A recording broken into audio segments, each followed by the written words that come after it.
जय हिंद फ्रेंड। हम देखने वाले हैं जीके की टॉप 20 क्लास, जो टॉप 20 क्वेश्चंस होते हैं उसी के बारे में आज हम लोग डिस्कस करेंगे। ठीक है, ये अगली सीरीज है, डे 5 है और डे 6 है। ठीक है, इसमें हम लोग क्या क्या चीजें देखने वाले हैं, तो टॉप 20 क्वेश्चन देखेंगे। सबसे पहले इसमें हम बात करें, जो हमारे सामने पहला क्वेश्चन है इसको हम थोड़ा सा जूम करके आपको दिखा देते हैं। ठीक है, ये सारे क्वेश्चन जो है बस कुछ ही क्वेश्चन में ऐसी आपको प्रॉब्लम दिखेगी। आगे से हमने एक नया तरीका ढूंढ लिया है, तो काफी आसानी से अब हम लोग इसको देख सकते हैं। ठीक है, तो कोई दिक्कत आपको नहीं होगी। ठीक है, सबसे पहला क्वेश्चन यहाँ पे है कि भारतीय संविधान को कितने भागों में विभाजित किया गया है। तो आपको बता दें सबसे पहली चीज कि जो हमारा संविधान है, ठीक है, ये जो हमारा संविधान है, इस संविधान में हमको क्या देखने को मिलता है कि इसमें टोटल 22 भाग हैं। ठीक है, 22 भाग हैं और इसमें 395 अनुच्छेद हैं। ठीक है, आर्टिकल जिसको हम लोग कहते हैं, तो 395 अनुच्छेद हैं और इसमें 12 अनुसूचियां हैं। ठीक है, 12 अनुसूचियां हैं।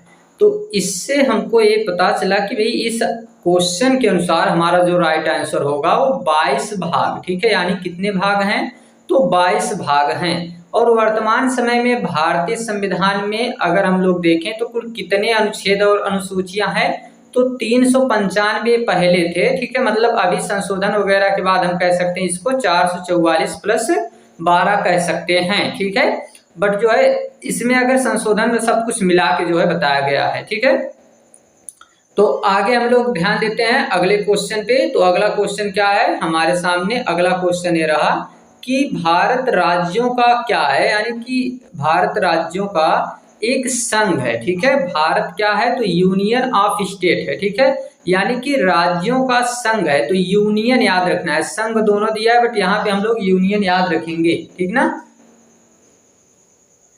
यूनियन याद रखेंगे यहाँ पे हम लोग। ठीक ना, तो इसको हम लोगों को ध्यान देना है।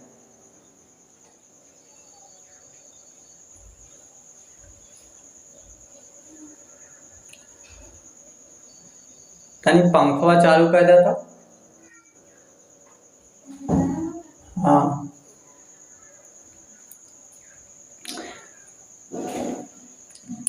बस ठीक। फिर हम लोग देखते हैं आगे। तो इसमें हमको क्या पता है कि भाई भारत राज्यों का क्या है, यूनियन है। मतलब यूनियन और संघ जो होता है दोनों का देखिए हम मतलब थोड़ा समझाते हैं आपको। सबसे पहली चीज ये ध्यान देना है कि एक होता है परिसंघ जिसको कन्फेडरल कहते हैं, दूसरा होता है संघ जिसको फेडरल कहते हैं, तीसरा होता है यूनियन। देखिए जो परिसंघ होता है ना, इसमें कभी भी कोई भी राज्य अलग हो सकता है। ठीक है, इसमें राज्य को अलग होने की पूरी अनुमति होती है। लेकिन अगर हम लोग संघ में बात करें तो यहाँ पे हमको क्या देखने को मिलता है कि इसमें भी अलग हो सकते हैं, बस थोड़ी सी कठिनाई होती है। मतलब थोड़े से जो है आसानी से अलग नहीं हो सकते हैं। ठीक है, लेकिन अलग इसमें भी हो सकते हैं, बस थोड़ी सी कठिनाई होगी, लेकिन जो है अलग होने का प्रावधान इसमें भी है। बट भारत क्या है, यूनियन ऑफ स्टेट है, राज्यों का संघ यूनियन है। यानी इसमें से जो एक बार शामिल हुआ वो कभी भी अलग नहीं हो सकता है। ठीक है, तो कभी अलग नहीं होगा। तो ये चीज जो है इसमें बताई गई है। तो हम भारत क्या है, एक राज्यों का संघ है लेकिन यूनियन टाइप का संघ है। ठीक है, चौथा क्वेश्चन है, सिक्किम भारत का एक राज्य बनाया गया था। यानी सिक्किम को क्या बनाया गया था, तो भारत का एक राज्य बनाया गया था। कब बनाया गया था, तो इसके बारे में हम लोग समझ लेते हैं कि कब जो है इसे भारत का राज्य बनाया गया था। ठीक है, तो देखिए सबसे पहले हम बात करें सिक्किम की, तो सिक्किम जो है ए रहा। ठीक है, ए रहा सिक्किम, यहाँ पे ये अंगूठे के साइज का बना हुआ। ठीक है, इसी को हम लोग क्या नाम देते हैं, इसी को हम लोग नाम देते हैं सिक्किम। ठीक है, यही है सिक्किम। ये चीज पहली बात समझिए आप, फिर वो क्वेश्चन के जवाब अभी आप दे देंगे जब हम उस स्लाइड पे आपको लेके चलते हैं। सिक्किम ये है, इसे जो है क्या हुआ कि तिब्बत वाले क्षेत्र में यहाँ के लोग इसको परेशान करने लगे, तो ये भाई तैयार हुआ भारत में मिलने के लिए। तो इसे हम लोगों ने क्या किया कि इसे 35वें संविधान संशोधन के तहत हमने 35वां संविधान संशोधन 1974 में किया और इस संविधान संशोधन के तहत सिक्किम को भारत में मिलाया गया बट सह राज्य का दर्जा दिया गया, सह राज्य, ठीक है, सह राज्य का इसको दर्जा दिया गया था, अभी पूर्ण राज्य नहीं बना था। लेकिन फिर से इसमें संशोधन करके और इसे हम लोगों ने क्या किया कि इसे हम लोगों ने अभी बना दिया 1975 ईस्वी में। 1975 में जब हम लोगों ने अगला संशोधन किया, 36वां संविधान संशोधन किया हम लोगों ने, तो इसको जो है क्या बना दिया गया, पेन थोड़ी सी सही कर रही है, एक मिनट, ठीक है। तो इसको जो है 36वें संविधान संशोधन के तहत क्या बना दिया गया, पूर्ण राज्य का दर्जा दिया गया, 36वां संविधान संशोधन 1975 में। और ये हमारे भारत में 22वां राज्य का दर्जा लिया, मतलब 22वां राज्य बन गया, ठीक है। तो ये चीज यहाँ पे आपको याद रखना है। अब लेके चलते हैं हम उस स्लाइड पे, तो आप अभी देखेंगे कि वो क्वेश्चन आप आराम से सॉल्व कर सकते हैं बिना किसी टेंशन के, ठीक है। ये रहा क्वेश्चन। क्वेश्चन क्या है भाई, सिक्किम भारत का एक राज्य बनाया गया था, कब बनाया गया था, तो इसमें देखिए आप कि 30वें संविधान संशोधन के तहत, 32वें संविधान संशोधन के तहत, 35वें संविधान संशोधन के तहत, 42वें संविधान संशोधन के तहत। तो हम देखेंगे कि इसमें से तो कोई आंसर नहीं होना चाहिए कि डी ऑप्शन के बाद ई ऑप्शन भी होना चाहिए, 36वां संविधान संशोधन। ये जहाँ 42वां लिखा गया है, यहाँ पे आपको क्या लिख देना है, ऑप्शन में ही दिक्कत है, ठीक है, ऑप्शन में ही प्रॉब्लम है। तो यहाँ पे हम क्या लिख देंगे, यहाँ लिख देंगे 36वां संविधान संशोधन, ठीक है। 36वां संविधान संशोधन के तहत इसे बनाया गया था। आज सब कैमरे पता नहीं कहाँ डिस्टर्ब कर रहे हैं, कभी चींटी आ रही है तो कभी मक्खी आ रही है, क्या बात है, क्या चाहते हैं लोग। चलिए आगे देखते हैं। तो 36वां संविधान संशोधन के तहत इसे बनाया गया था, ठीक है। अगला क्वेश्चन हमारे सामने क्या है, तो अगली स्लाइड पे हम चलते हैं, और अगली स्लाइड हमारे पास ये रही, ठीक है। बस कुछ क्वेश्चन में ऐसे रखे गए हैं, बाकी सब क्वेश्चन में थोड़ा जूम करके पहले से रखा गया, तो आपको प्रॉब्लम नहीं होगी, बट इसमें थोड़ी सी दिक्कत होगी, तो प्रयास कीजिएगा समझने का, बाकी आगे हम लोग देख लेंगे, ठीक है।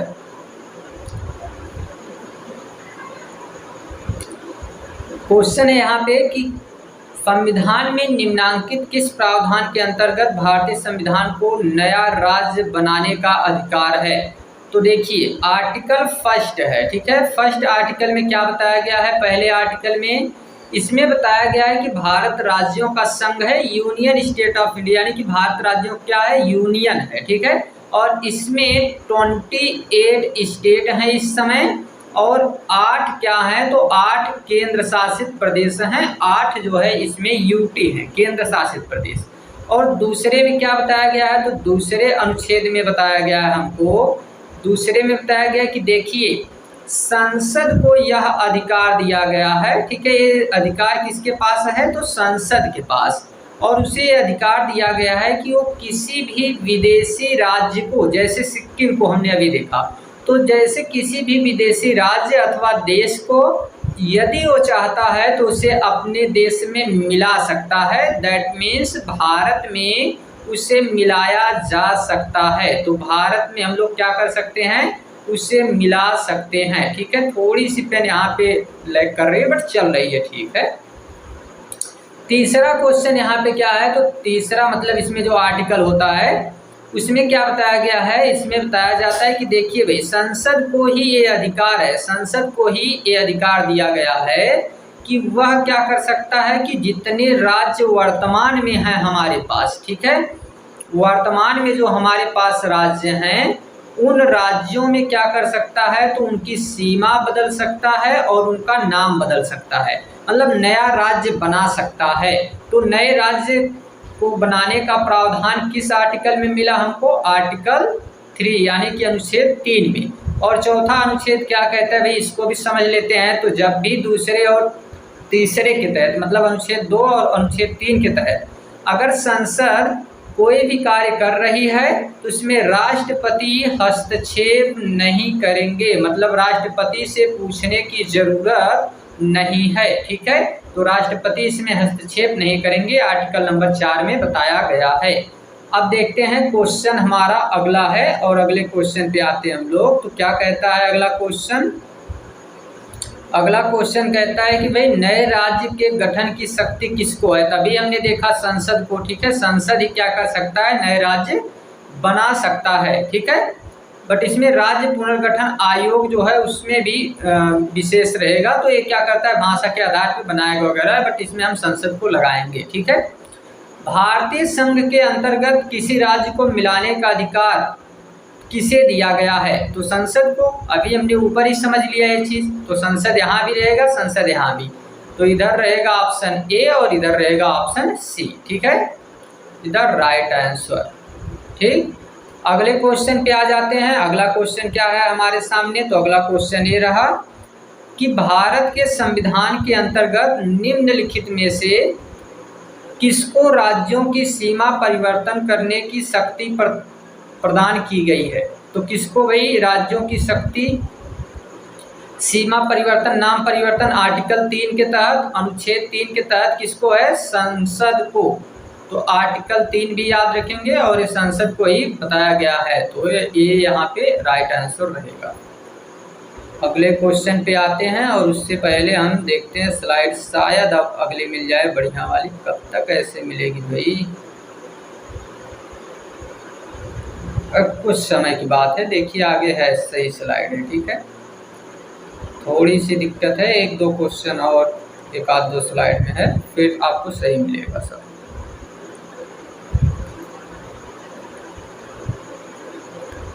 ये क्वेश्चन क्या है, तो ये क्वेश्चन है कि जम्मू कश्मीर भारत में विलय हुआ, जम्मू कश्मीर का भारत में विलय हुआ, कब जोड़ा गया, तो पहले हम समझ लेते हैं कुछ बातों को, फिर इस क्वेश्चन पे हम लोग आते हैं, ठीक है।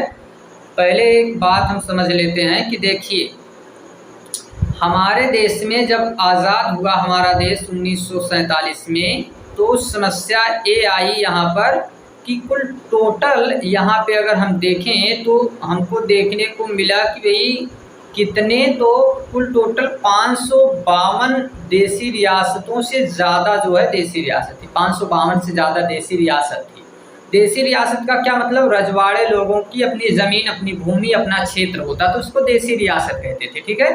तो 552 से ज़्यादा देसी रियासत थी, बट इसमें सरदार वल्लभ भाई पटेल को, ठीक है, सरदार पटेल साहब को, और साथ में इसमें माउंट बेटन को, ठीक है, माउंट बेटन को ये बताया गया कि आप लोग क्या करेंगे, राज्य को एक साथ मिलाएंगे। तो राज्यों को एक साथ मिलाने के लिए जितनी देसी रियासत थी, इन लोगों ने काफ़ी कार्य किया। तो इसमें हमको देखने को मिला कि 3 ऐसे स्थान थे, ऐसी देसी रियासत थी जो मिलने को तैयार नहीं थी। एक जम्मू कश्मीर नहीं मिलना चाहता था, दूसरा हैदराबाद नहीं मिलना चाहता था, और तीसरे नंबर पे जो था वो जूनागढ़ जो गुजरात का क्षेत्र है, ये नहीं मिलने को तैयार था, ठीक है। तो इन तीनों को मिलाने के लिए संघर्ष शुरू हुआ, ठीक है। तो भाई इसमें से इन तीनों में अगर हम बात करें तो ये जो जम्मू कश्मीर है, एक कब मिला, तो ये जो है यहाँ के राजा थे, ठीक है, यहाँ के राजा थे हरि सिंह, डोगरा शासक हरि सिंह थे। और ये राजा साहब को क्या किया गया कि ये तो पहले तैयार नहीं थे भारत में मिलने के लिए, बट उसी समय क्या हुआ कि पाकिस्तान के आतंकवादी हमला कर दिए और ये अपने आप जो है तैयार हो गए, भाई चलते हैं हम आपके इस जो है देश में मिलने के लिए तैयार हैं। तो लास्ट में द लास्ट चांस क्या होता है कि ये जो है यहाँ पे मिलने को तैयार हो जाते हैं और हमारे भारत में शामिल हो जाते हैं, ठीक है। तो लास्ट में ये शामिल हो जाएंगे, और कब शामिल होंगे तो ये डेट याद रखना है आपको, ठीक है। ये कब शामिल हुए थे, तो 26 अक्टूबर 1948, ठीक है। एक क्वेश्चन अब आप देखिए एक बार, फिर आगे हम लोग आते हैं, ठीक है। क्वेश्चन क्या था भाई, क्वेश्चन हमारे सामने ये रहा, क्वेश्चन यही है, ठीक है। ये शामिल कब हुए हैं, तो जम्मू कश्मीर कब मिलाया गया भाई, तो 26 अक्टूबर 1947 को, ठीक है, ये आप याद रखेंगे। आगे हम देख लेते हैं, अभी जब उसमें आंध्र प्रदेश की और हैदराबाद और जूनागढ़ की बात आएगी, फिर हम वहाँ से आपको उस स्लाइड पे लेके चलेंगे, ठीक है। तो ताकि उसी समय आपको वो चीज़ें याद दिलाई जाएंगी, ठीक है, बता देंगे अभी हम वो चीज़। फिर भाषाई आधार पर राज्य सर्वप्रथम किस राज्य का पुनर्गठन किया गया, कौन सा राज्य सबसे पहले बनाया गया, तो इसके बारे में आपको बता दें, थोड़ी सी बातें ये भी याद रखना है, ठीक है। सबसे पहले तो यहाँ पे आपको ये याद रखना है कि हमारे देश में जब देश आज़ाद हुआ तो एक समस्या ये भी थी, राज्यों का पुनर्गठन के समय में कुछ राज्यों का मानना था कि भाई हमको भाषा के आधार पर राज्य चाहिए, ठीक है, भाषा के आधार पर। और टोटल हमारे देश में अभी के समय में 22 भाषाओं को दर्जा दिया गया अनुसूचित भाषा का। तो इसमें से भाषा के आधार पे सभी को राज्य चाहिए था, ठीक है। अपना गुजरात वाले गुजराती मांग रहे थे, महाराष्ट्र वाले महाराष्ट्र जो मराठी वाले मांग रहे थे, ठीक है, ऐसे कन्नड़ वाले कर्नाटक मांगते, ऐसे सभी लोग अपनी भाषा मांगने लगे भाषा के आधार पर, मतलब राज्यों का पुनर्गठन। तो इसी समय समस्या ये आ गई कि आंध्र प्रदेश में तेलुगु भाषी लोग, आंध्र प्रदेश जो है आंध्र प्रदेश, इस आंध्र प्रदेश में तेलुगु भाषा बोली जाती थी, ठीक है, तेलुगु भाषा। और इस तेलुगु भाषा को बोलने वाले एक व्यक्ति थे जिनका नाम था पोट्टू श्री रामुलु, ठीक है, पोट्टू श्री रामुलु इनका नाम था। इन्होंने क्या किया, तो ये जो है यहाँ पर पोट्टू श्री रामुलु जो थे, इनको बताया जाता है कि ये भाषा के आधार पर राज्यों की मांग करने के लिए ये जो है 56 दिन तक भूख हड़ताल पर रहते हैं और 56वें दिन इनकी डेथ हो जाती है, ठीक है, केवल भूख हड़ताल के कारण। और इसी वजह से अब जाके वहाँ पे समस्या उत्पन्न हो गई कि भाई पूरे जितने भी क्षेत्र थे वहाँ पे सब लोग जो है अपना हड़ताल वगैरह करने लगे कि भाई इससे अच्छे तो हमारे अंग्रेज ही थे, मतलब हमारे अंग्रेज का मतलब जो पहले अंग्रेज रहते थे कि हमारी बातों को थोड़ी मानते थे, अवहेलना होने लगी हमारे देश के लोगों की। तो लास्ट में क्या किया गया कि एक आयोग गठन किया गया, ठीक है, और जो है उसी समय राज्य का निर्माण किया गया, ठीक है, एक आयोग का गठन किया गया, एक आयोग बनाया गया 1 अक्टूबर 1953 ईस्वी को आयोग बनाकर, और कई कमेटियां बनी थी, ठीक है, यस्केधर कमेटी बनी जो भाषा के आधार पर राज्यों का पुनर्गठन करने से इनकार कर दी, 1948 में बनी थी।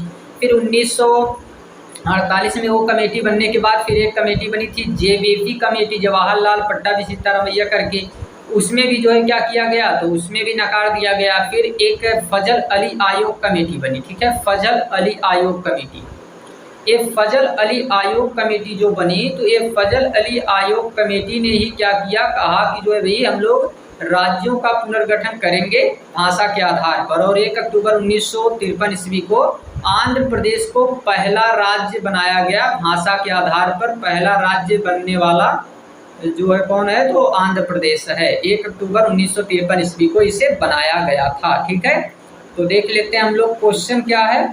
क्वेश्चन है हमारे सामने यही कि भाषा के आधार पर सर्वप्रथम किस राज्य का गठन किया गया। तो अब तो आप भी आंसर भाई इसका बता सकते हैं। तो यही मतलब फ़ायदा होता है थोड़ा सा जीके इस तरीके से पढ़ने का, आप भी सारी चीज़ें बता सके यहाँ पे। अब तो आपको बताना भी नहीं है कि भाई कौन सा ऑप्शन है कौन सा, इसमें सारी चीज़ें आप खुद बता सकते हैं, ठीक है। तो आंसर बी जो है राइट आंसर रहेगा। आंध्र प्रदेश का एक भाषाई राज्य के रूप में कब गठन हुआ, तो अब ये भी चीज़ आप बता सकते हैं एक ही क्वेश्चन से। इसमें भी आप बता सकते हैं 1953 में, 1 अक्टूबर 1953।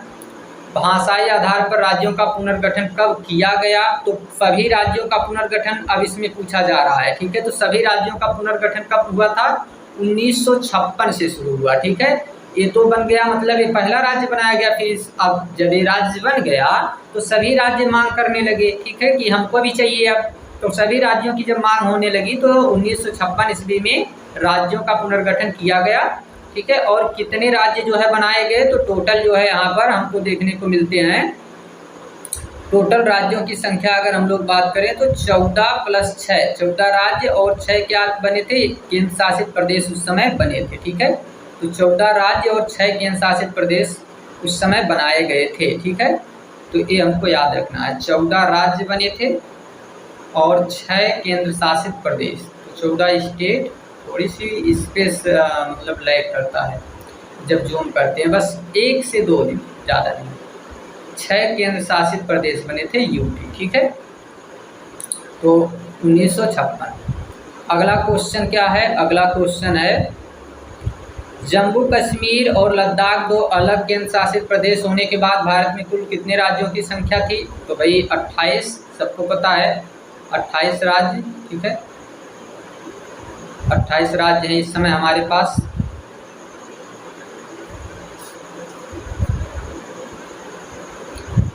चलिए देखते हैं अगली स्लाइड क्या है। अगली स्लाइड कहाँ गई भाई? अगली स्लाइड ये रही, ठीक है। इसमें तो जूम करने की ज़रूरत नहीं है, ये आराम से आप देख सकते हैं, ठीक है। जूम इसको नहीं करेंगे ताकि पेन भी क्लियर चले और अच्छे से हम लोग लिख सकें, ठीक है। अब से आगे से 2 ही क्वेश्चन रखेंगे एक स्लाइड में, ताकि आराम से हम लोग क्वेश्चन देख लें, दिक्कत ना हो इस तरीके से। किस देश के दोहरी नागरिकता का सिद्धांत स्वीकार किया? किस देश ने दोहरी नागरिकता का स्वीकार किया है? मतलब देखिए आपको हम बताएं, भारत में एकहरी नागरिकता है। भारत में एकहरी नागरिकता है, मतलब एक ही नागरिकता आप ले सकते हैं, दूसरे किसी देश की लेंगे राज्य की अलग नागरिकता नहीं रहेगी, देश की अलग नागरिकता नहीं रहेगी। एकल नागरिकता है, मतलब एक ही नागरिकता आपको रहेगी जो पूरे देश में लागू रहेगी, ठीक है। लेकिन अमेरिका में, ठीक है, अमेरिका में और स्विट्जरलैंड में, ठीक है। तो अमेरिका और स्विट्जरलैंड में क्या देखने को मिलता है कि यहाँ पर दोहरी नागरिकता है, ठीक है, दोहरी नागरिकता। मतलब तब इसमें हमारा क्या राइट आंसर होगा कि संयुक्त राज्य अमेरिका में दोहरी नागरिकता है, ठीक है। तो यहाँ पे दोहरी नागरिकता हमको देखने को मिलेगा। अगला क्वेश्चन, राज्य पुनर्गठन आयोग ने कितने संघ राज्य बनाए? तो कितने, ये तो आपको पता है, जो 1956 में हमने अभी बता दिया था कि 14 राज्य और 6 केंद्र शासित प्रदेश बनाए गए थे, ठीक है, फजल अली आयोग के तहत। फजल अली आयोग, ये याद रखना है, फजल अली आयोग के तहत बनाए गए थे, ठीक है, फजल अली आयोग। भारत में संघ राज्यों का प्रशासन होता है, यानी कि केंद्र शासित प्रदेश जो होता है, यूटी जो होता है, यहाँ पे शासन कौन करता है? तो यहाँ पे भाई शासन किसका चलेगा? तो वही ऑब्वियसली प्रधानमंत्री का ही रहेगा, ठीक है। अगला हम लोग देखते हैं, भारतीय संविधान में निम्न में कौन सी नागरिकता प्रदान की गई है? तो पहले ही हमने देख लिया ये चीज़, एकल नागरिकता है भारतीय संविधान में। भारत की नागरिकता कहाँ से ली गई है? तो भाई ये याद रखना है, ब्रिटेन से, ठीक है। भारतीय संविधान की नागरिकता जो ली गई है ये ब्रिटेन की नागरिकता से ली गई, ब्रिटेन से जो है लिया गया है नागरिकता का प्रावधान, ठीक है। फिर अगला देखते हैं, तो निम्नलिखित में से कौन सा मंत्रालय भारत में नागरिकता से संबंधित कानून बना सकता है? तो गृह मंत्रालय। गृह मंत्रालय आर्टिकल 11 के तहत, आर्टिकल 11 के तहत ये अधिकार दिया गया है कि गृह मंत्रालय ही इसमें कानून बनाएगा। नागरिकता संबंधी कानून के बारे में अगर हम बात करें तो नागरिकता संबंधी कानून 5 से लेकर 11 तक आर्टिकल हैं। 5 में बताया गया है प्रारंभ से नागरिकता दी जाएगी, ठीक है। 6 में बताया गया है 6 और 7 भारत और पाकिस्तान से जुड़े हैं, जो पाकिस्तान गए थे, जो पाकिस्तान से आए थे, ठीक है। 8 जुड़ा है, 8 कहाँ से है? पूरे विश्व में आप कहीं भी घूमो आपको नागरिकता आपकी बनी रहेगी, ठीक है। और 9 में क्या बनाया गया है? तो 9 में कहा गया है कि भाई किसी दूसरे देश की अगर आप नागरिकता लेते हैं, किसी भी दूसरे देश की, तो आपकी नागरिकता जो है क्या कर दी जाएगी? समाप्त कर दी जाएगी, ठीक है। यानी कि अगर आप जो है जैसे किसी भी विदेश की आप नागरिकता ले रहे हैं, ठीक है, विदेश की आप नागरिकता लेते हैं तो भारत की क्या कर दी जाएगी? समाप्त कर दी जाएगी, ठीक है। और 10 में क्या बताया गया है? तो 10 में बताया गया कि भाई आपकी नागरिकता बनी रहेगी अगर आप देश विरोधी काम नहीं करते हैं। और 11 बताया गया कि नागरिकता संबंधी कानून बनाने का अधिकार संसद के पास है और वो भी गृह मंत्रालय के दायरे में आता है, ठीक है। तो ये आपको यहाँ तक याद हो गया होगा सारी चीज़ें, एक एक क्वेश्चन को छीलते हुए चल रहे हैं, मतलब समझ रहे हैं आप कि उसको आप जब दोबारा देखेंगे ना तो आपको लगेगा कि भाई इसके तो हम सभी ऑप्शन पे बता सकते हैं कौन गलत है कौन सही है, ठीक है। आप बता सकते हैं, हमको कुछ कहने की उसमें ज़रूरत नहीं है। भारत की नागरिकता में पहली बार संशोधन कब किया गया था? ठीक है, पहली बार संशोधन, आइए इसको भी समझते हैं। 1986 ईस्वी में किया गया पहला संशोधन, जन्म के आधार पर नागरिकता दी जाएगी। 1992 में किया गया दूसरा संविधान संशोधन, वंश के आधार पर नागरिकता दी जाएगी। 1905 में किया गया तीसरा संविधान संशोधन, 1915 में किया गया चौथा संविधान संशोधन और 1919 में किया गया, एक मिनट 19 के चक्कर में सब 19 कर दिए। एक मिनट जी, रुको जरा, एक के हो रहा है, 2000 रहेगा यहाँ से, माने 2005, 2015 और 2019।